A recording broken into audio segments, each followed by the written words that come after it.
গৌড়বঙ্গের আন্ডারে তোমাদের যাদের গ্র্যাজুয়েশন কমপ্লিট হয়ে গেছে কিন্তু সার্টিফিকেট এখনও হাতে পাওনি, তাদের জন্য গৌড়বঙ্গ 20 তারিখ থেকে অনলাইনে সার্টিফিকেটটা অ্যাপ্লাই চালু করে দিয়েছে। এই জন্য তোমাকে আসতে হবে ugvexam.net। তারপর দেখো ডান দিকে প্রভিশনাল সার্টিফিকেট লেখা আছে, ওখানে ক্লিক করতে হবে। ক্লিক করার পর দেখো CBCS আর একটা আছে 1+1+1, তুমি যে সিস্টেমে আছো সেখানে ক্লিক করতে হবে।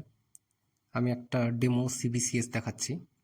এরপরে রেজিস্ট্রেশন নাম্বার, তোমার নামের প্রথম 3টা অক্ষর, year of passing, CGPA। Year of passing CGPA তুমি তোমার লাস্ট মার্কশিটের মধ্যে পেয়ে যাবে। এরপরে কন্টিনিউতে ক্লিক করবে। ক্লিক করার পর ক্যান্ডিডেটের নেম এবং রেজিস্ট্রেশন নাম্বার এখানে শো করবে, তারপর কন্টিনিউতে ক্লিক করবে। ক্লিক করার পর নেক্সট পেজে তোমার যাবতীয় তথ্য এখানে শো করবে এবং ইমেলটা ফিল করে দিবে। ফিল করার পর পে অপশানে ক্লিক করবে। এরপর জেনারেট কিউআর কোডে ক্লিক করে ইউপিআইয়ের মাধ্যমে তুমি টাকাটা পেমেন্ট করতে পারবে।